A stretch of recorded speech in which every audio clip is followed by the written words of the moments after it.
राजधानी दिल्ली में मेट्रो के 16 स्टेशन बंद हैं। कल भी 16 स्टेशन बंद रखे गए थे और सुरक्षा को देखते हुए आज भी 16 स्टेशन बंद। सुबह 7:30 बजे से अगले आदेश तक बंद रहेंगे स्टेशन। राजीव चौक, मंडी हाउस मेट्रो स्टेशन बंद है, इसमें पटेल चौक भी शामिल है। सुप्रीम कोर्ट मेट्रो स्टेशन बंद है। जनपद, ITO, Khan market metro station भी बंद है। तो वो तमाम नाम Lok Kalyan Marg, Rajiv Chowk, Patel Chowk, Ramkrishna, Barakhamba road, supreme court, 16 metro station बंद। जनपद, मंडी हाउस और साथ ही सेंट्रल सेक्रेटरिएट भी बंद रहेगा। ITO, Delhi Gate, Indraprastha, Khan Market. दरअसल दिल्ली पुलिस का कहना है कि सुरक्षा के मद्देनजर मेट्रो स्टेशन के गेट बंद रखे गए हैं। कल भी बंद रखे गए थे और अगले आदेश तक आज सुबह 7:30 बजे से लेकर अगले आदेश तक बंद ही रहेंगे। तो दिल्ली मेट्रो के 16 स्टेशन आज भी बंद रखने के आदेश जारी किए गए हैं। वो कौन कौन से स्टेशन हैं हम आपको बता रहे हैं। खान मार्केट, जोरबाग, शिवाजी स्टेडियम, जनपद, ITO, Khan market metro station बंद है। पुनीत शर्मा हमारे संवाददाता में ज्वाइन कर चुके हैं। पुनीत, दिल्ली पुलिस की तरफ से क्या कोई जानकारी दी गई है कि कब तक ये स्टेशन बंद रहेंगे? कल भी सुरक्षा को लेकर ये स्टेशन बंद रहे थे। देखिए, कल सुरक्षा को लेकर 16 मेट्रो स्टेशन को बंद किया गया था और इंटरचेंज की सुविधा सिर्फ उपलब्ध हुई थी, लेकिन अभी जी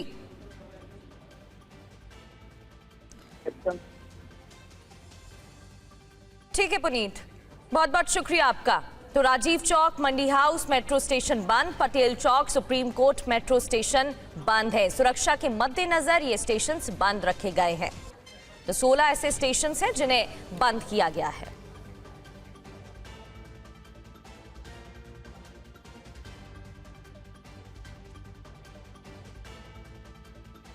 बात करते जंतर मंतर पर जारी छात्रों के विरोध प्रदर्शन की, जहां पर एक बार फिर से बवाल की तस्वीरें सामने आई हैं। प्रदर्शन के बीच हालात उस वक्त खराब हो गए जब कुछ अराजक तत्वों ने पुलिस पर पथराव किया। इस हिंसक झड़प में 2 ACP समेत 5 पुलिसकर्मियों के घायल होने की खबर है। पूरी रिपोर्ट आप देखिए।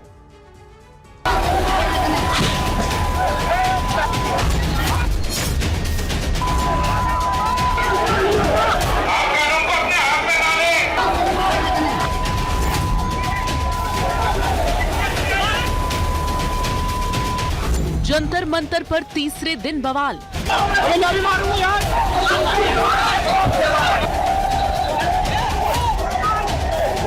पुलिस और उपद्रवियों में हिंसक झड़प।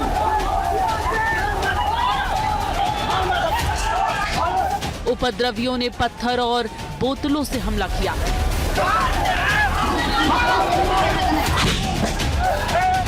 तस्वीरें 22 जुलाई रात करीब 8:30 बजे की हैं। जंतर मंतर के पास हो रहे प्रदर्शन में अराजक तत्वों ने हंगामा शुरू किया। हालात तब बेकाबू हो गए जब प्रदर्शन की आड़ में आए उपद्रवी सीधे पुलिस से भिड़ गए।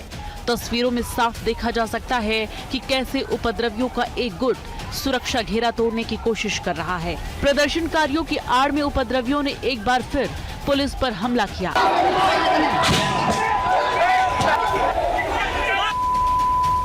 अचानक भीड़ ने पुलिसकर्मियों पर पत्थर और बोतलों से हमला किया। अब आपको बताते हैं कि आखिर पुलिस और अराजक तत्वों के बीच झड़प हुई कैसे। दरअसल रात करीब 8 बजे के बाद जंतर मंतर पर भीड़ बढ़ना शुरू हुई। प्रदर्शनकारी नारेबाजी कर रहे थे। तभी नारेबाजी के दौरान अराजक तत्वों ने RAF और पुलिस के खिलाफ होर्डिंग करना शुरू कर दिया। इसके साथ भीड़ में शामिल अराजक तत्वों ने पहले बैरिकेडिंग तोड़ने की कोशिश की, फिर पुलिस पर पथराव और बोतलें फेंकी, जिसके बाद उग्र भीड़ को कंट्रोल करने के लिए पुलिस ने हल्का बल प्रयोग किया। आंसू गैस के गोले भी दागे गए। इस दौरान 5 पुलिसकर्मी घायल हो गए, जिनमें 2 ACP, 2 इंस्पेक्टर और 1 कांस्टेबल शामिल हैं। घायलों में कनाट प्लेस के ACP विवेक भगत भी शामिल हैं।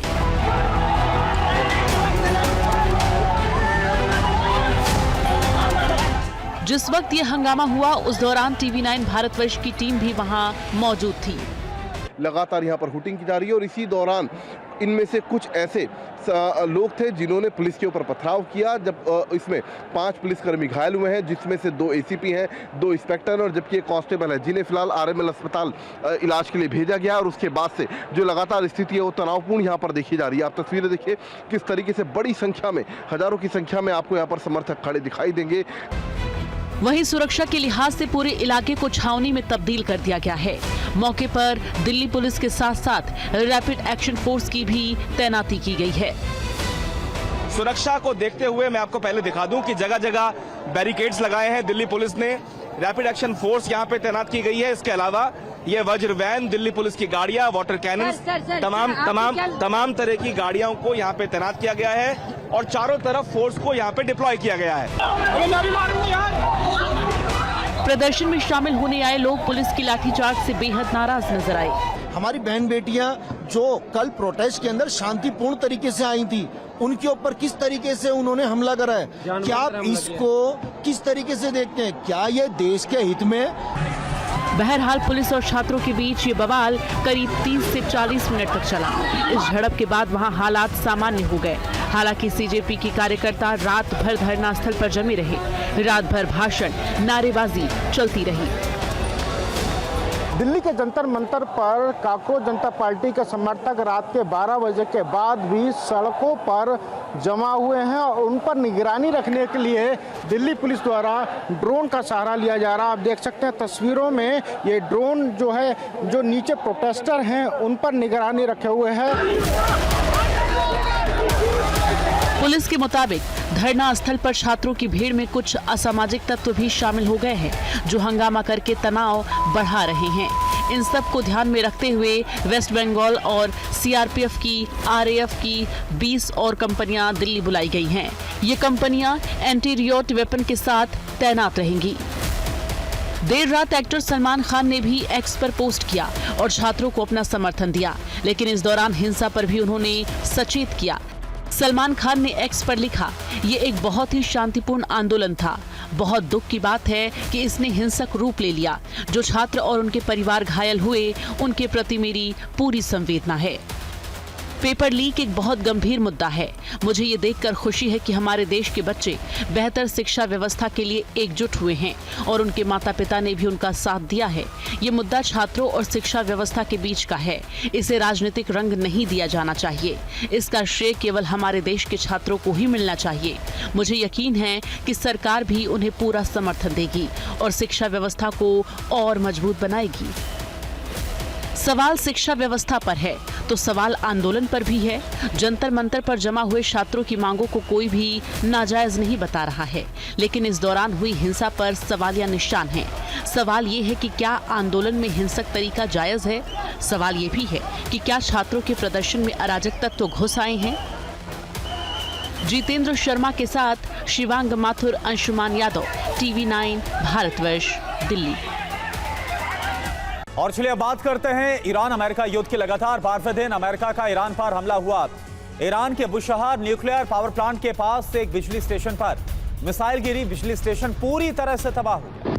न्यूक्लियर पावर प्लांट को कोई खतरा नहीं पहुंचा है। तस्वीरें आप देखिए। और कुछ और तस्वीरें आपको दिखाते हैं। अब बात करते हैं तबरीज की। यहाँ रिहायशी इलाकों पर भी हमले हुए हैं। रिहायशी इलाकों पर लगातार हमले किए जा रहे हैं और कई इमारतों में आग भी लग गई इन हमलों के बाद। ये तस्वीरें देखिए, मिसाइलों से हमले को अंजाम दिया गया है। और वहीं पड़ोसी देशों पर भी ईरान ने एक बार फिर से पलटवार किया। इराक की बात करें, इराक के एरबिल में एक बार फिर से हमला किया गया और उसके बाद एयर डिफेंस सिस्टम को एक्टिव किया गया। एरबिल में ईरान ने किया है ड्रोन से हमला। अमेरिकी ठिकानों पर ड्रोन अटैक किया गया। हमलों के बाद एयर डिफेंस सिस्टम सक्रिय हुआ है।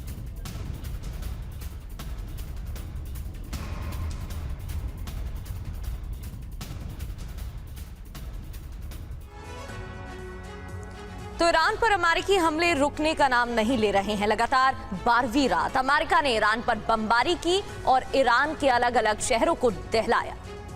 बिल्कुल, अमेरिका को जवाब दिया गया इन हमलों के जरिए, लेकिन इस बीच ट्रंप ईरान को कड़ा सबक सिखाने के लिए बहुत ज्यादा गंभीर। खुफिया जानकारी यह है कि ईरान पर नए सिरे से हमले करने के लिए अमेरिका इजराइल में बातचीत अब चल रही है। डोनाल्ड ट्रंप ने इसके संकेत भी दे दिए हैं। कल डोनाल्ड ट्रंप जॉर्डन में मारे गए 3 सैनिकों को श्रद्धांजलि देने जा रहे थे। उससे पहले उन्होंने ईरान को धमकी दी कि अगर ईरान ने होर्मुज में किसी भी जहाज पर हमला किया तो ईरान के पुलिस और बिजली घरों को उड़ा दिया जाएगा। आप देखिए जरा कि इस क्षण से आगे जब भी ईरान का इस्लामी गणराज्य होर्मुज स्ट्रेट में किसी जहाज पर मिसाइल, रॉकेट, ड्रोन से हमला करेगा तो अमेरिका ईरान के किसी पुल या फिर बिजली घर पर बमबारी करके उसे नष्ट कर देगा। इसमें तेहरान या उसके पास स्थित पुल और बिजली घर भी शामिल होंगे। ईरानी सरकारी मीडिया के मुताबिक अगर अमेरिका ईरान के अंदर किसी पुल या पावर प्लांट पर हमला करता है तो तेहरान भी पलटवार करेगा। जिन पड़ोसी देशों में अमेरिका के हित जुड़े हैं वहां इंफ्रास्ट्रक्चर, पुल और बिजली घरों को निशाना बनाया जाएगा। ईरान ने ये भी साफ किया है कि वो होर्मुज स्ट्रेट के मामले में पीछे नहीं हटेंगे। जहाज भी तभी सुरक्षित रूप से गुजर सकते हैं जब वो तेहरान के साथ तालमेल बिठाएं और ईरानी नियमों का पालन करें।